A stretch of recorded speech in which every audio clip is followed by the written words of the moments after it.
Hello, hello, hello, everybody. Hi, welcome here. My name is Lainey Rose. I'm the events manager here at City Bookshop. I also run the queer book club at the store. Shout out to my QTN members in the audience. Thank you, thank you. We are so thrilled that you're all here with us today, and to those that are streaming in virtually, we appreciate you being here as well. We always have something on the calendar here, and we've got 5 author events coming up in February, with everything from Little One by Olivia Munter to Murder Bimbo by Rebecca Novak. All the information about our upcoming events and our 14 different book clubs can be found on our website. Before we get to tonight's event, some housekeeping details. Number 1, if you could take a moment to silence your cell phones, we would appreciate that. Thank you very much.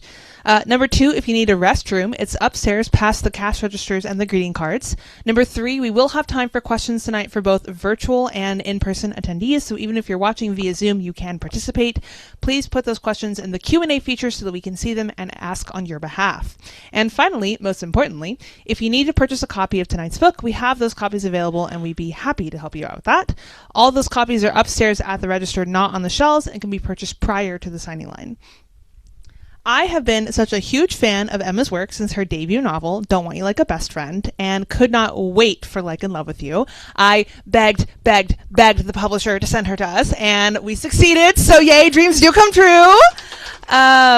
Pitched as Mean Girls meets Northanger Abbey, this sharp and sexy Regency romance begs the question, what if Katie and Regina just kissed?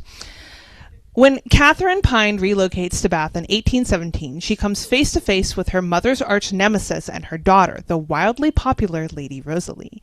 25 years after a horrible betrayal, Catherine's mother sees the perfect opportunity for revenge. Only Catherine soon discovers that Lady Rosalie is by far the wittiest, cleverest, and most intriguing woman Catherine's ever met, and she's instantly smitten.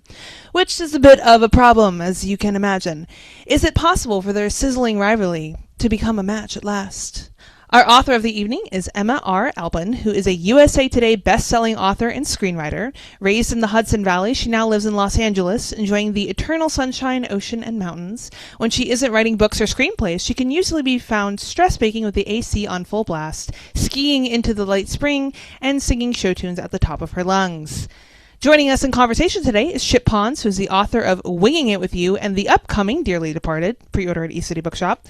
Chip grew up in a small lake town in northern Michigan where he discovered the kinds of stories that make you believe in magic, love, and second chances. Now based in Washington, D.C., with his dream of a husband and their pup, Margot, he writes romances rooted in queer joy and the belief that everyone deserves their happily ever after. Please join me in welcoming our authors of the evening. Keep that applause up!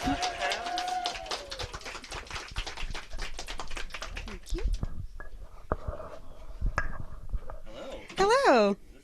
Can you hear me? Oh, yeah. Okay. Emma, hi. Hi. This is the last stop on your tour. Yes. How are you feeling? I'm feeling great. It's been a really lovely experience. I've gotten to meet so many wonderful readers and see Orlando, which I had never seen before.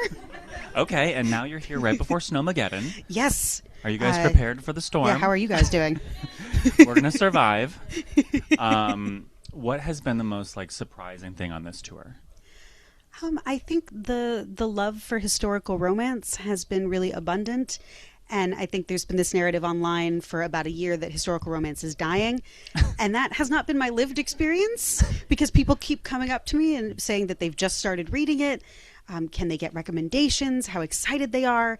And so I think it's alive and well, even if Threads really wants to kill it, and so badly. Oh, Threads. It's the best place ever. Okay, I do want to start by saying this. I think you have some of the best covers in romance right now. I'm obsessed, right? They're gorgeous. Let's hear it for the covers. Come on. Gorgeous.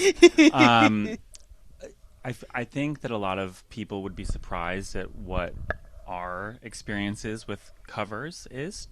What control do you have? Did you have input? What was your vision when you thought of this story? So Lenny Kaufman was contracted to do my very first cover for Don't Want You Like a Best Friend. And then they just sent me the next cover for You're the Problem, It's You, which looked gorgeous. And then for gorgeous. Like in Love with You, they asked me for some character references. And if I had any cover ideas, and I had either them, not looking at each other, but kind of smiling, or I think I had the concept where one of those Mean Girls posters was Karen and Gretchen going like this, with Katie and Regina in the middle, and I had sort of pitched something like that. But at this point, because we have Lenny Kaufman, they just send me her cover. And I go, that's beautiful. Yeah. Thank you. And that's it. What else do you need to do? It's Lenny. Exactly. Right? Like, come on. And like the fact that it was so yellow was the best surprise ever. And so it just absolutely gorgeous. It is stunning. I need to give no input. She's just perfect. Your job is very easy, I guess. Yes.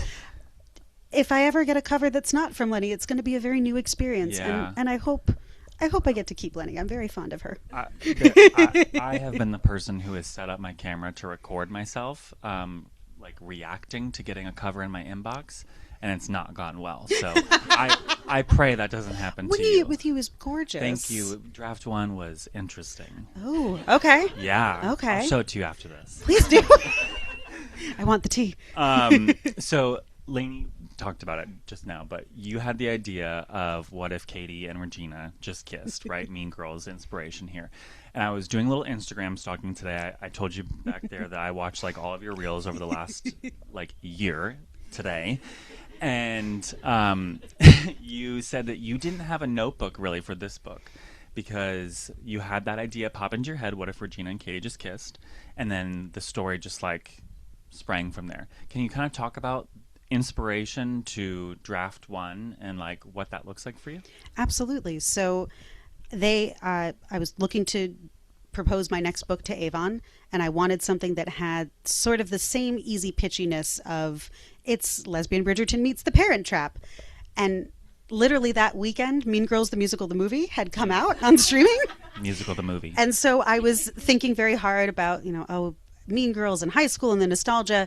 And I had the idea that like the marriage market actually maps onto high school very well, except the stakes are you have to get married and go be an adult, and your mother is there. And the mothers are also going through high school, but like doing it for a third time, just those poor women. But because I had that idea that it is just as catty and it's just as competitive, I started to think, well, okay, so what if that archetypal fish out of water happened in a marriage market? And what if the person trying to get this young woman to commit a vendetta was her mom instead of just another girl she met who wanted to take Regina down? And as soon as I had that, I had the whole book. Game over. And so I wrote like a 2-page pitch for Avon and sent it in. And like a week and a half later, they went, do that. And I went, great. And then I just started outlining. And usually I have to do a lot more brainstorming, but all of the pieces were there.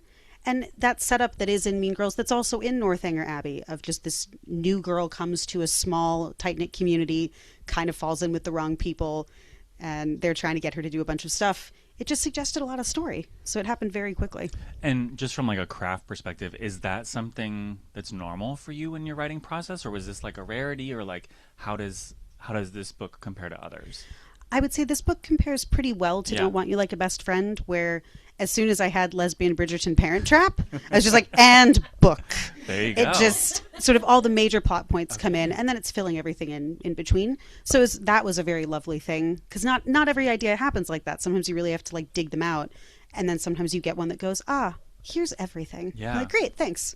I don't have to think about this. That's how, like, the last book I wrote, Dearly Departed, that's how it was. It was just like brain dump, and it was like full book realized, and then the book I'm writing right now, it's like, what? I have no idea what's happening. It would be great if they were all the same. Can't they just be? Yeah. Like, come on. Maybe it's a muscle. Maybe you can train it. Okay, well, speaking of training muscles, you're also a screenwriter.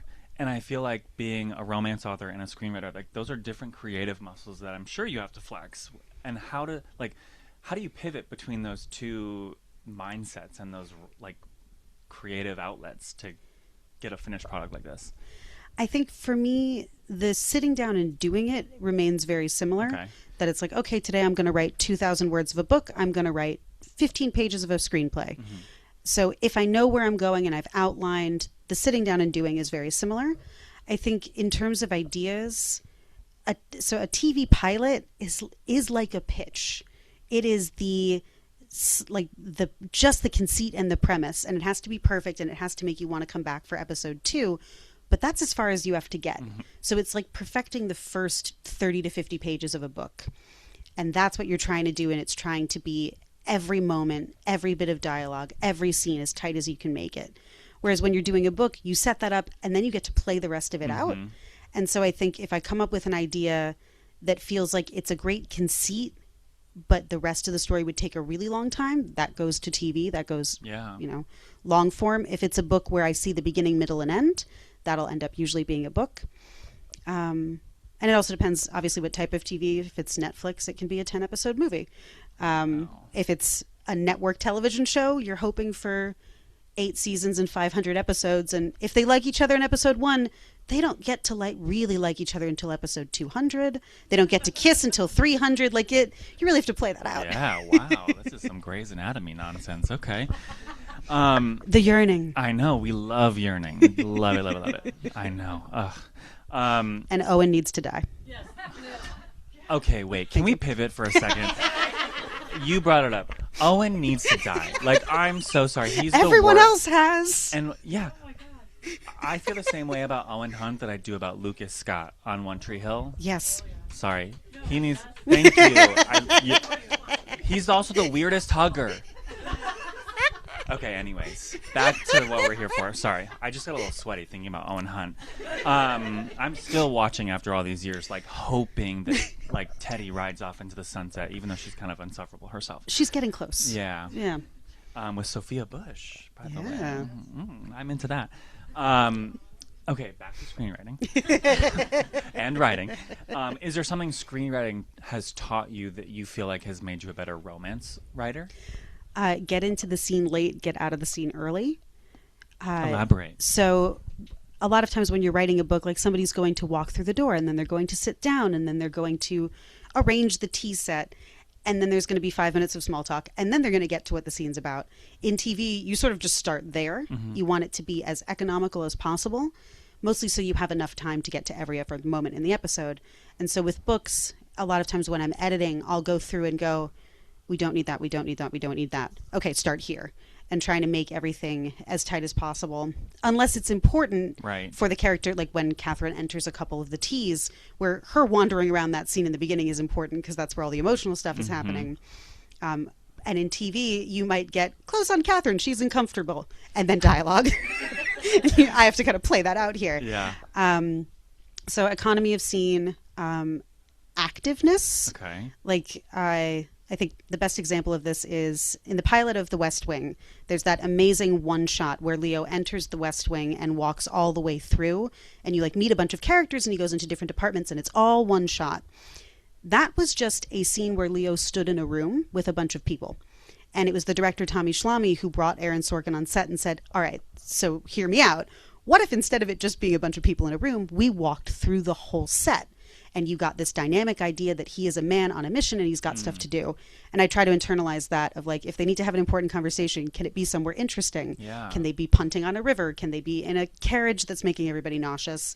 So there's always business happening behind the scenes. That's so important. I mean, it ties character with setting and place and timing and everything. I would love to just noodle around in your brain. I'm going to ask you some questions as I'm drafting. So Please be do. prepared. We're friends now. So Absolutely. This is happening. You all heard her say it's okay to do it. Yes. Okay.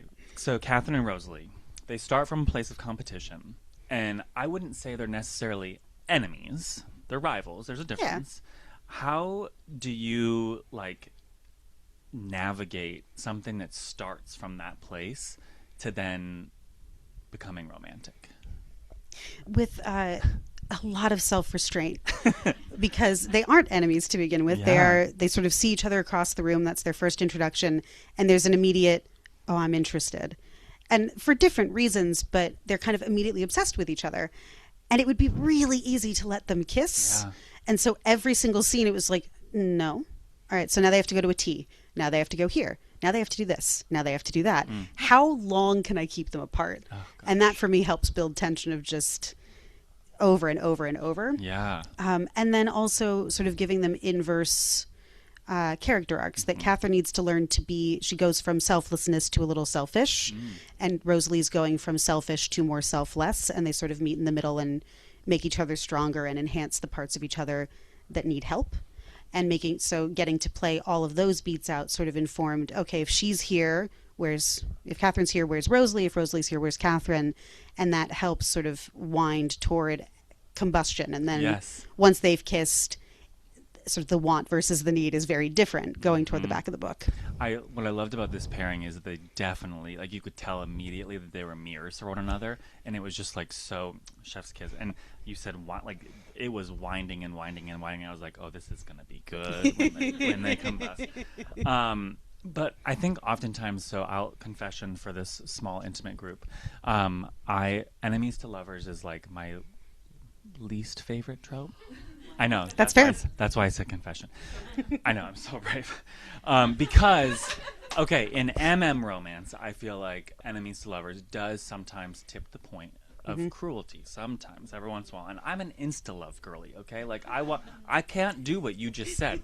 They're kissing on page 2. They're having sex on page 5. You know? So, like, that's my vibe. But then the tension of, but does he like me, goes very far. It does. But... so, like, how do you make rivalry feel fun and charged without crossing that line? I think, so You're the Problem, It's You is enemies to lovers. Yeah. And my very first draft of that, they were not mean enough to each other. My next draft, they were too mean. And I had a lot of trouble finding that sweet spot. Yeah.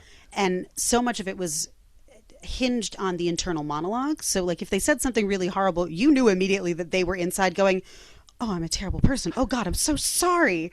And nobody felt justified, but I didn't want to live in that anymore. Yeah. And so I thought Rivals, where you get the tension and you get the sort of sassiness and the banter and the byplay, but their rivalry is very externally motivated.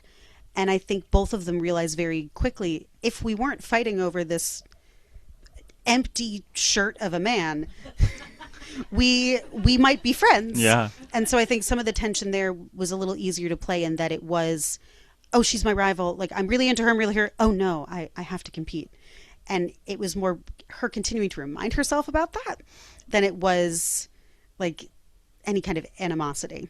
And that was very fun to play because you get all of the great fun of enemies to lovers without that danger of them just hurting each other. Yeah. And look, I love Hurt. Hurt Comfort's better, but I have read Hurt, and it can be fun, but it's not where I want to live as a writer. You know, it's not where I want to live as a reader either. So thank you for not doing that. I know it's not very romancy. I know we talked about Threads kind of hating on historicals. What keeps drawing you back to this genre?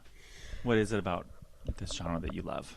There is so much inherent conflict and tension, particularly when you're writing queer characters in a part of our history that is so strict, and that there's so much tension just particularly for women existing at all, and to add on to that they would like, that they are attracted to each other, they'd like to be with each other, and that architecting a way for that to happen has problems involved, and it lets us enjoy the journey of building a better life for ourselves in a setting that feels a little bit safer, though it's not like we're doing great right now.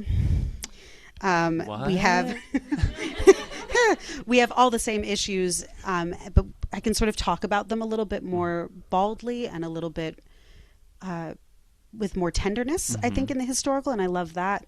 Also, having to remove a dozen petticoats is just fun as a writer. So it's just like there's a lot of frustration inherent in the physical scenes. But I love this period. I love learning different things about each year. I love how politics informs it. I love how you can create different sorts of family dynamics, and everyone is different and new. And I do really just like the pretty dresses too, on a shallow level. Those are fun. They're very beautiful. What what does the research process look like writing a book like this? Like, 'cause I can't even imagine. It's so daunting just to even think about it. Like, I could never write a historical for that purpose. So I think someone asked me at my event in LA, what are sort of my thoughts about writing historical and historical accuracy, and I think my ethos is never let historical accuracy get in the way of the best story. So you're trying to always be as accurate as you can, but if there's something you're going to fib or you're not going to focus on the ugliest part of that era, to make sure that the story is as compelling as possible.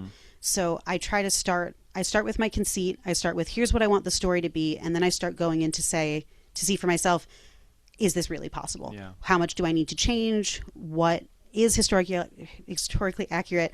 What isn't? And I sort of go top down. So it's Bath, it's 1817. What did that look like?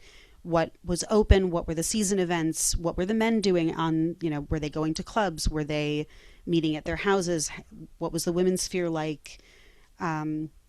And then from there you go down to, okay, what are the games they would have played? What would they have worn? What would they have eaten? And every time I do a bit of research, it sort of rabbit holes me down to another bit of research. And then for this, I actually got to go to Bath. I was there last winter, and that was very fun. It's just as yellow as this, which was really striking.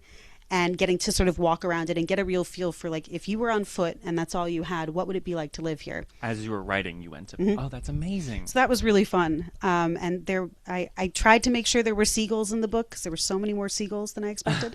This was a very weird fact. I got to taste the waters. I got to see the bath. Yeah. And that was really lovely.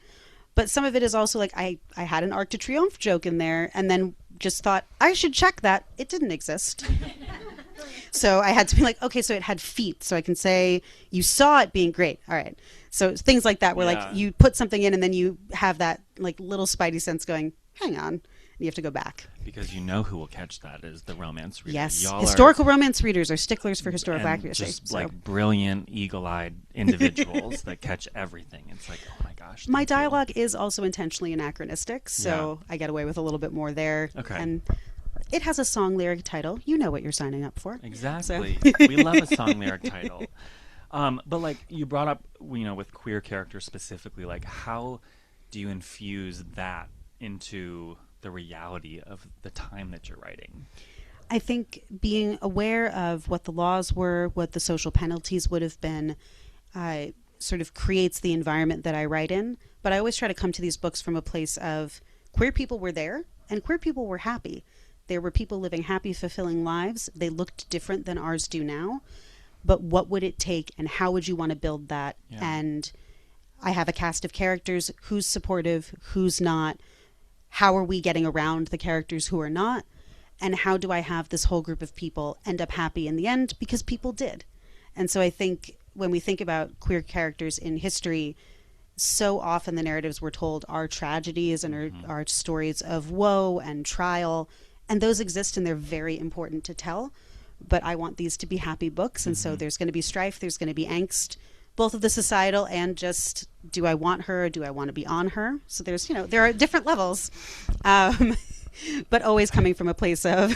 I love that. Both. Always coming from a place of they're going to have a happy ending. Yeah. How do I make that as realistic as possible without losing the joy? Yes, I love that it was very much a queer joy story. And like I think that was the central goal. Like we knew that it was coming. Like I was so happy that happened. Were there moments when you were writing, you talked about like the historical realism and like finding that balance of like what you'll sacrifice for a compelling story? Like were there any scenes from this book that you had to like finagle?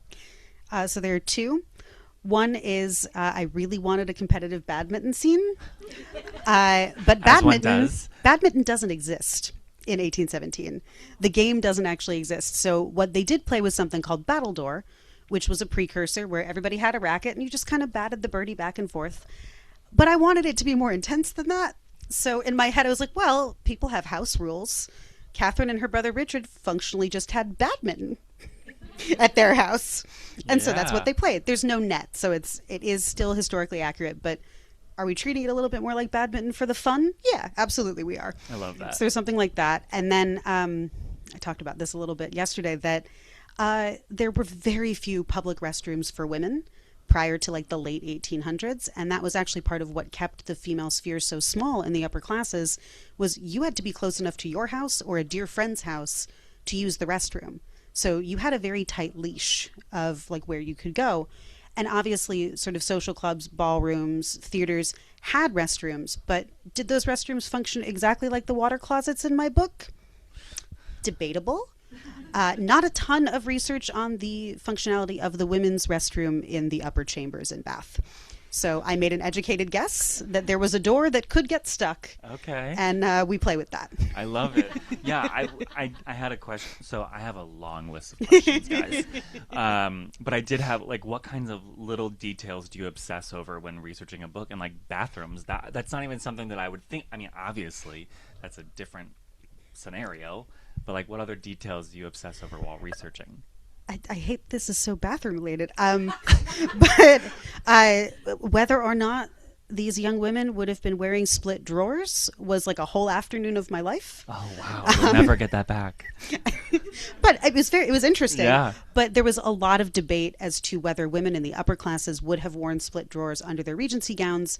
Women of lower classes and ladies of the night were wearing split drawers, so they were considered taboo or risque for women of the upper classes to be wearing, which is such a backward thing to think about more clothing being risque. But they were considered very lower class. However, there were still some upper class women and some historical accounts of those women wearing split drawers. So I was just the whole day I was like, do they have to take off? How they're getting naked, do they have to take those off? And eventually I went with not, because it seemed more historically accurate and likely that they would not be wearing split drawers. But while I was doing this, there was a long conversation on Threads about whether Penelope was wearing split drawers in that carriage scene in Bridgerton. And so I was just like, I'm in the zeitgeist. This is great. I found my people. Exactly. Are there any, like, historical details in here that you snuck in that you're, like, kind of proud of? Minus the bad man. So there is an instance where someone is choking. Oh. And the Heimlich maneuver is not invented until the late 20th century, like distressingly late in the 20th century. So when this person is choking, there's like, you slap them on the back and that's really all you got. And it was a great suggestion of just letting him die. I was like, no, different book, but I'm gonna try for it. But that was a very weird thing where I was like, oh yeah, she does the Heimlich. No, she can't do the Heimlich. What do you mean it wasn't invented until the night? I just stayed there for a long time, just in horror. Most of the medical stuff is just horrifying. I'm sure people are just like, I don't know what to do, so I'm just going to stand here. You do you, girl. The bystander mentality reigns pretty hard. Yeah. Yeah. Wow. Okay. I love it so much. So, without going into spoiler territory, you're entering a different era with what you're working on next. How do you find writing different genres, subgenres? Like, do you approach those differently? My process for developing remains the same. I do an upsettingly detailed and long outline for everything I write. Ask if you're a plotter or a pantser. The outline for this was 144 pages. What? Yeah. Oh my gosh. Okay. I don't recommend that. Yeah. This is a don't do as I say. But in TV writing, you do what's called a step outline, where it's a slug line for every scene, everything that happens in that scene, a slug line for the next scene, everything that happens, every location, every action that happens, so that one person ostensibly can write the story and the other person can actually write the script, and they're not always the same person. So when I started writing books, my overachieving little behind went, well, that's how you write a book. And now I'm here writing 100+ page outlines for everything I write. I don't recommend it. It works for you, though. But it does. Yeah. And it means that I try to get all of the big stuff out of the way before I'm actually drafting, so I can just sit down and draft every day. So that remains the same. The research elements are very different story to story. Like, obviously, do they wear underwear? What were their bathrooms like? Is not a question I have to ask for a book set in 2025 in Manhattan. But, where does that subway go? What's on that street corner? Good God, I can't remember how to orient myself with Central Park. Like, it's very different, specific things. But it's always, the emotional core is always there. That element of, is this interesting? Am I getting in and out quickly enough? Can I make this more active? Can I make this more tense? Kind of remains between them. Okay. And it's just, they kind of feel more like just different sets of characters. Yeah. And certainly I've lived in Manhattan. That was a lot easier than having to fly all the way to Bath. Exactly. But I think I'm going for found family and queer joy in everything. So I hope that thread remains no matter what genre or what time period I'm writing in. Is there a specific trope or dynamic you're excited to explore in future projects? I'd love to try Insta Love Yeah. because I think there's you're you're hitting that point so early, and then Yeah. you have to keep the tension up. So that's a fun challenge. Mhm. I also I don't know where I'm going to do this because none of the genres I write in, but I do really love a good touch her and you die, but like they need to have swords. So I want to try for that. I also like a good who did this to you. Yeah. Is there any trope you would never write? Not big on bully romance. Oh yeah, same. I think, well, particularly for sapphic, surprise pregnancy would probably be pretty unpleasant. Yeah, I could Not imagine. undoable, but you gotta. There's a lot more. Somebody else is in that picture. Yes. Interesting. Accidental artificial insemination. Yeah. Ah. Well, that's the OBGYN's problem. Yikes. But yeah, I think bully and surprise pregnancy are not on my hit list. But now that I've said it, I will want to. I Make know. that Now work. you have to do it. Yeah. What do you hope someone like walks away with after reading this book? I fell in love with the found family in this book. I fell in love with the care and compassion that everyone has for themselves and for each other. And I hope that if you read this book, you experience that joy and you get to see yourself in one of the characters. There is hopefully someone for everyone.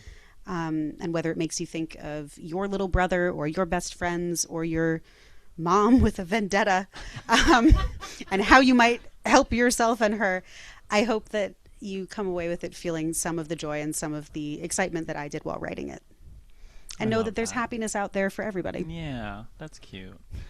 I love that. Oh, I'm a big fan of queer joy and found family. Got me in my feels.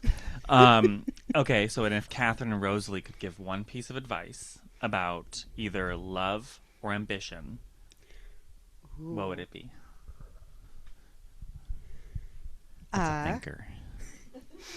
I think Rosalie would want you to know that ambition usually comes with a price, and you need to be sure you're willing to pay it. That can be a price that is absolutely worthwhile, or it can rob you of all your female friendships. Ugh. So you want to be careful. And I think Catherine would... oh, no.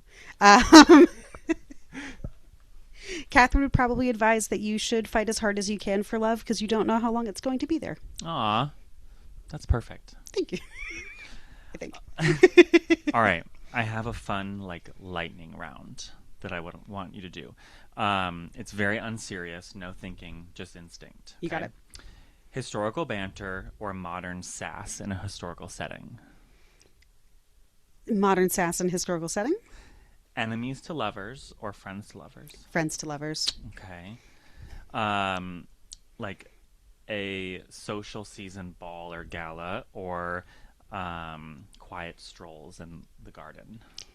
For myself, quiet strolls in the garden to write a social season ball gala. Schemes and hijinks or soft confessions?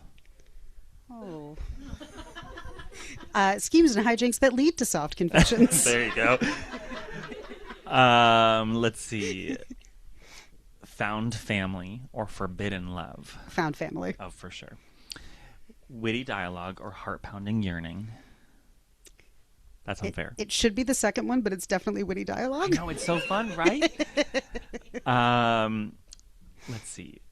I asked these. Tea or champagne? What was I thinking when I wrote this? Tea. Tea. Okay. One bed or one carriage? Oh, one bed because there's more that can be done. Although maybe that's just me not being ambitious. Chapel Roan thinks a lot can happen in the front seat. It's so. true. A lot can. No epilogue or just a little more at the end?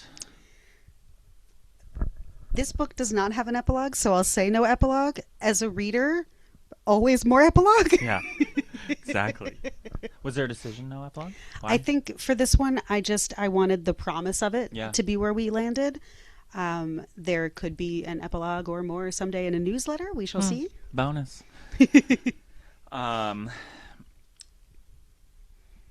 Public tension or late night whispers by candlelight? public tension. Oh yeah, you can't beat that. When it's like, I'm not allowed to touch you, but I want to so bad. It's the pinkies that brush like behind the Always. skirts. That's always my thing. Okay. Well, I feel like we should open it up for some questions. I went through my whole list. I didn't think I was going to. Like literally, I over prepared for this. Thank you so much. These were great questions. Just trying to have fun. I feel like this is the last stop on your tour, so you'll probably ask the same question over and over and over again. So I wanted to do some different things. They were great. But any of you have any questions for us? Hit me. Do you both have any small queer authors that you think more people should read? Oh, the question was for our wonderful Zoom attendees if there are any small queer authors that we think people should read. Jane Walsh has a number of really fantastic historical romances, a lot in the Regency period. And Emma Denny is not small by any means, but I really loved A Vow Made Twice. Mm-hmm. And it's a medieval throuple, and you should just all read it. It's so good. I would say Jeffrey K. Davenport. He writes romance. He has an airport romance that's just flawless. And R.K. Ashwick has a great sort of mid-stakes series, and then A Rival Most Vile, which is Rival Potioneers. this is when I need to pull up my Instagram. Hold on. I just did a post on something similar to this, and now I don't have service. Matthew Hubbard, he's not small either, but he's fantastic. And Julian Winters, not small again, but I think one of the most fantastic queer authors that's out there right now. And Kent Holland is someone else I would say. Yeah. All great. All great. Yeah. Any other questions? Yeah. I have like a fun question and a technical question. Oh, I love. Do the technical one first. So I was glancing actually at the copyright page of your book, and noticed something that I've seen in a handful of other recent releases where it has a notice of like this can't be used for any unauthorized AI training. Is this something that you personally had to push for? Is it an imprint level, a publisher level decision? Like, I'm curious at what level within publishing the decision to include that is being made. So the question is, on the copyright page of this book, there is language saying that the book cannot be used for unauthorized training of AI. And at what level is that being implicated? Implemented. Thank you. Implemented. Or implicated. Implemented, and does that come from the author or from higher up in publishing? I'm delighted to say I did not know that was there. And so that was definitely from my publisher, which go Avon. That's fantastic. I think a lot of us, this book was contracted a couple years ago, so I didn't have any opportunity on that contract to ask for specific anti-AI. But I know a lot of us are trying to get into our contracts, no AI covers, no AI editing, no AI in training for anything. But it is something that's going to have to come from the top, and it is something that I think has to come from the biggest of the authors who have the weight to throw around, because smaller level authors can't necessarily torpedo a book contract based on AI language that they would like to have in there if the publisher is saying blanket, we don't do that. Yeah. So that's going to have to come from the top. But I know people are absolutely fighting the good fight, and the Anthropic lawsuit is going to help a lot. And I do feel like a lot of like the big publishers are like making a public stance on where they stand on this, and so like I didn't know that was in my copyright page as well. It is, and I didn't have anything to do with it. Obviously, I would have advocated for that. But it does seem like our editors, our publishers are making those decisions on our behalf. Yeah, I've been seeing versions of that language in recent releases. Yeah. I've been reading. Yeah. Because I've seen big name authors like John Scalzi be like, I'm definitely advocating for that in my contract. Mm-hmm. But on the everyday author, how much are you having to push for that? So that's really cool to know.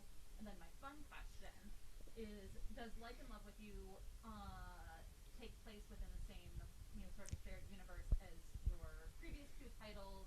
If so, are there any like fun Easter eggs that you've hidden in, or even if it doesn't take place in the same universe? So the question is Like in Love with You part of the Mischief and Matchmaking universe for Don't Want You Like a Best Friend and You're the Problem It's You? And if it is, are there any fun Easter eggs?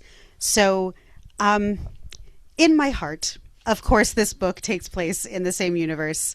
However, technically it is a standalone. mostly because it takes place 40 years beforehand. So Dashiell's like 1 year old. That said, like, can you imagine that there are, you know, the families that we learn about in Don't Want You Like a Best Friend wandering about Bath? Absolutely. I highly endorse that headcanon. But I didn't choose to put any Easter eggs in simply because they were so far apart. But they're definitely in the same spirit. I think Catherine and Rosalie and Beth and Gwen would get along like a house on fire, and it would be chaotic and awful for everyone else. they try to do ridiculous things. But it is exactly. Aunt Genevieve needs to go meet Mrs. Stone and Mrs. Gilpy so badly. They'd get along so well. Any other questions? I have one. Yeah. It's asking about the titles and if you have like how they came that way, came up that way, and if you had any say in that. So the titles for all of my books come from. So initially, Don't Want You Like a Best Friend was called Mischief and Matchmaking, which we eventually ended up naming the series. Avon actually came to me and said, we want to call the second book You're the Problem, It's You. What do you think? And I said, that's great. I love that. And they said, okay, can we get a Taylor Swift coded title for the first book?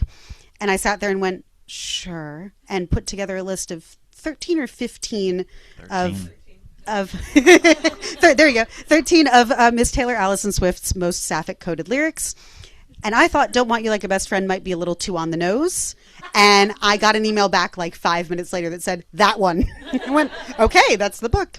So like In Love With You, we wanted to sort of keep in the same style, but I did not want it to be another Taylor Swift coded lyric because I thought, given that it is a standalone, if it was another one, it would make it a little too confusing.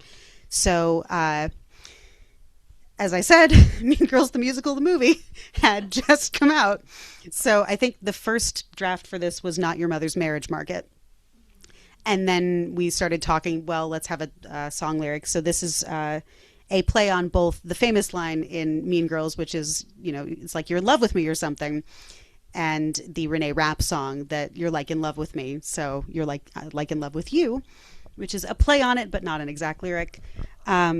And my next book will be Your Lips on Mine with Avon, which is an homage to Miss Chapel Roan. You can find that on Edelweiss, but it's not announced or up anywhere. So it's a secret That I'm sharing with all of you. All our close friends. Okay, but you were really challenging my Swiftie knowledge because I was like, I know that the first two are Taylor Swift coded, and I was like, what song is this from? Like, I was literally thinking about this longer than I care to admit. So now I'm very glad that I know. No, seriously. It engenders questions. That's all we want. Yes, I was thinking about it for days. Any other questions? Oh. No? Any other online questions? Oh. It would be an understatement to say that things are kind of shitty right now. Oh. So what is something that you're like reading, watching, listening to, otherwise engaging with that is bringing you joy? Mm-hmm. So the world is a dumpster fire. What is something that is bringing you joy? You're reading, watching, or engaging in? Heated rivalry? Literally, that's it. Have you all heard of it? Yeah. Oh, okay. Just making sure.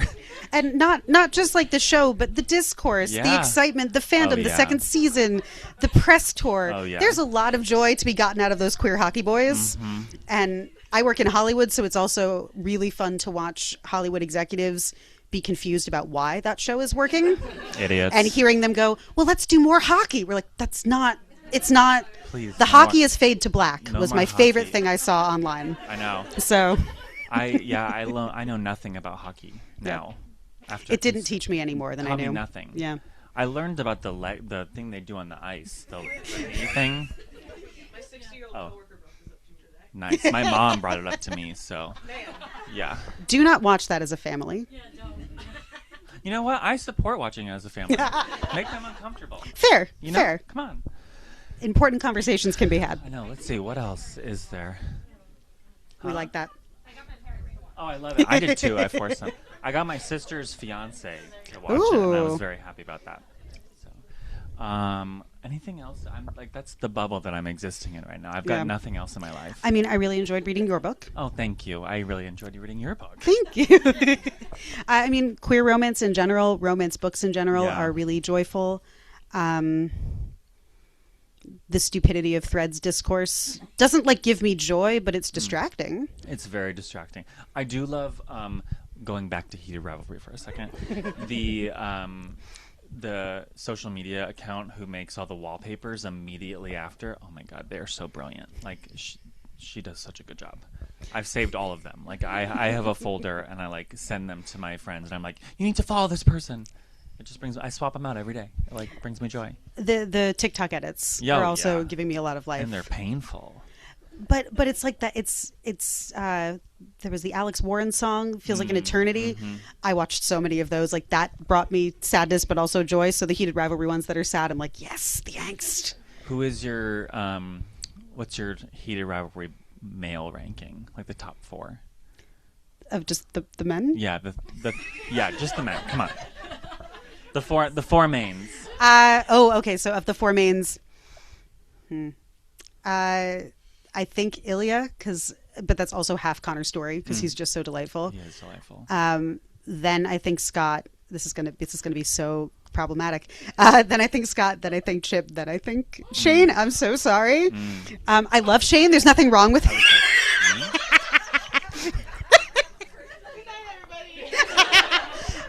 It's like by tiny degrees, but it just. Sorry, I said Chip. I meant It's Kip. okay. I meant Kip. I was not gonna hold on to that, but I was like, she's talking about me. I really liked episode 3, and I Yeah, think me it stuck too. with me. And Shane is wonderful. Please don't cancel me. And the scene with Yuna is like amazing. So like, yeah. I have Scott, and then Kip, and Okay. then Shane, and then Ilya. Okay. All right. I feel safer now. Sorry.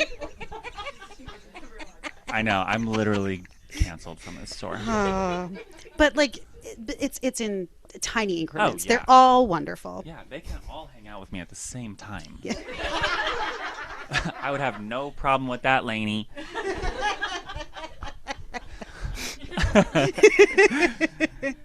Any other questions before we wrap up and switch to sign? Oh, yes. Would you ever consider doing a different historical period? Like Ooh. legal or like something in the 50s or pick your time? So I would love to do something in the Tudor period, though I think it might skew a little more historical fiction than historical romance, just because that is a dark time period. My next book will be 1835, which confusingly is still the Regency period, but looks nothing like the Regency period. We're just 2 years shy of Queen Victoria. But I wanted Parliament to have burned down, and that's a very specific time of year. And I'd love to do something in Hollywood in the 1930s. Oof. So I'm hopeful to get to write that at some point. Hollywood romance is my, like, kryptonite. And then I'd also like to do like the West Coast in the early 1900s because there's just a lot going on. And then I have a contemporary coming out that has a bit of a 1960s element, so we'll play with that. Contemporary. Yeah. I'm very excited for this journey for you. Thank you. If you could cast anyone to play your characters in like an adaptation, who would it be? I work in Hollywood. I should be so much better at this question. So I know Lily Reinhart is already in Lessons in Chemistry, but I do think she'd be great as Catherine. I do think she'd be great as Gwen in Don't Want You Like a Best Friend as well. I don't know for Rosalie. I have too many tiny dark-haired actresses that I like.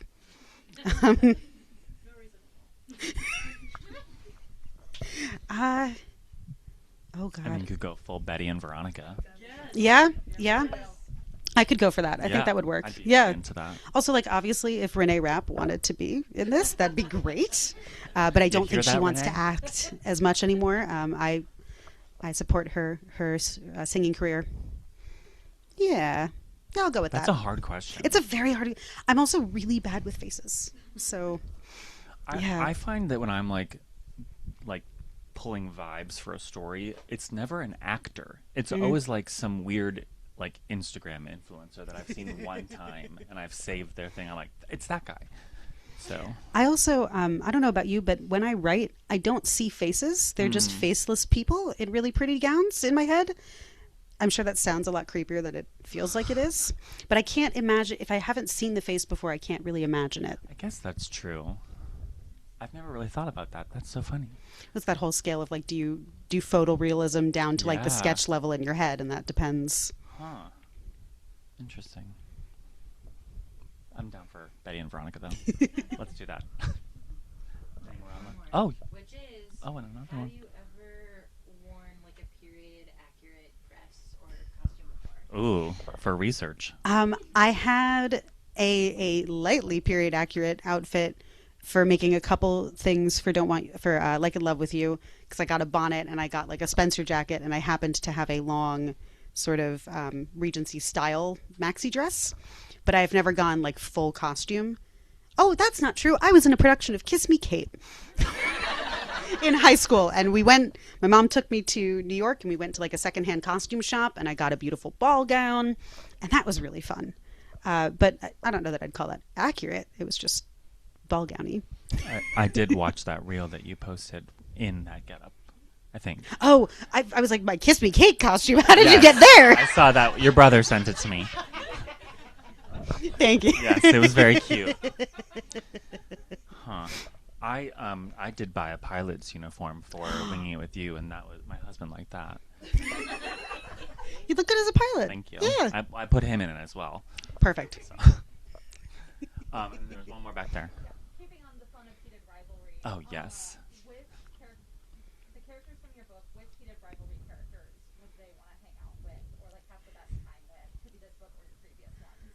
Oh, okay. So all of my girls would want to talk to Rose. I think they would all get along really well. I also think Bobby and Rose would have a beautiful friendship.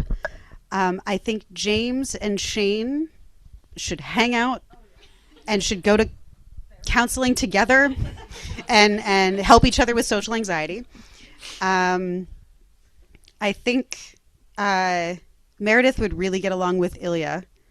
I think also Gwen and Rosalie would get along. Lightly snarky characters should all go hang out like in a side room together. Mm-hmm. I think Cordelia and Una could have some really good conversations. And I think Dashiell and I'm so sorry, I'm going to forget Shane's dad's name. David, thank you. I think they would get along really well. They seem like good dads. Trying to think if anybody else deserves to meet those characters. They would all really hate Mr. Dean together, though. I think that would be fun. Yeah. I don't think any of my characters should be allowed in the same room with any of them. So I'll just pick Rose. For all the gays can have Rose. Fair. Also, I'd like my characters to help Rose find love, because she also deserves to be She loved for who does. she is, and she's like the best friend. So Yeah. like, they should be trying to. If that doesn't happen later in the books, I hope somebody is setting Rose up with like the love of her life. Have you seen the Rose and Svetlana fic? That's a big one. That's excellent. Is someone writing that book? Because they should be. Do it. I don't know enough about hockey. Neither do they. Fair. Actually, I think they know more about hockey than everybody else. Yeah. It feels like. True. But hockey's fade to black. We've already This is established true. that. You don't have to know This is true. anything. I could do figure skating. I think hockey. Yeah. Ooh. Ooh. Thank you. Thank you. Can you DM those to me? Thanks so much. I love that. All right. I think we are slowly getting the subtle cue to wrap it up. Thank you all so much for joining us tonight. you for Let's give a coming. huge round of applause for Emma. And for Chip's excellent questions. Thank you all so much for being here tonight. Another round of applause for a great conversation. We are going to take just a moment to flip the space a little bit for the signing line. If you still need to purchase a copy, they're upstairs. We're going to start the actual line kind of in this doorway and then just work your way back. We just want to give it a little bit of space. So give us just a moment to reset the space, and everybody think good heated Ravelry thoughts. Thank you. Good night.